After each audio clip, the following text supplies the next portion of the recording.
बाभुळगाव नगरपंचायतीत शिवसेना आणि काँग्रेसने पुन्हा आपले वर्चस्व कायम ठेवलेले आहे. नगरपंचायत बाभुळगाव विषय समितीची निवडणूक गुरुवारी 26 फेब्रुवारी रोजी स्थानिक नगरपंचायत सभागृहात पार पडली. विषय समितीच्या निवडणुकीत पुन्हा एकदा शिवसेना काँग्रेसने आपले वर्चस्व प्रस्थापित केले आहे. शिवसेना पक्षाच्या मदिना परवीन शब्बीर खान यांची बांधकाम सभापती अविरोध निवड झाली.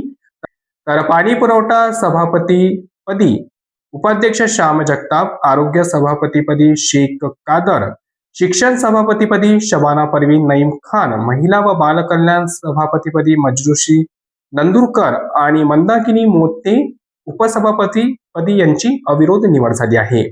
4 वर्षापूर्वी शिवसेना व काँग्रेस पक्षाने एकत्रित येऊन महाविकास आघाडी स्थापन केली होती. शिवसेनेकडे नगराध्यक्ष पद तर काँग्रेसकडे उपनगराध्यक्ष पद, तसेच समितीचे 2 सभापती सेनेकडे तर 2 सभापती पद काँग्रेसकडे, असा सत्तेचा फॉर्म्युला त्यावेळेस ठरला होता. त्यानुसार शेवटच्या वर्षी सुद्धा ही महाविकास आघाडी बाभुळगाव शहरात कायम राहिली आहे. 5व्या वर्षी सुद्धा या दोन्ही पक्षाने आपले निर्विवाद वर्चस्व कायम ठेवले आहे. पीठासीन अधिकारी म्हणून यवतमाळ उपविभागीय अधिकारी गोपाळ देशपांडे यांनी काम पाहिले. तर यावेळी नगरपंचायतच्या मुख्याधिकारी डॉक्टर पल्लवी सोटे, नगरपंचायत कर निरीक्षक पवन जतकर यांनी सहकार्य केले.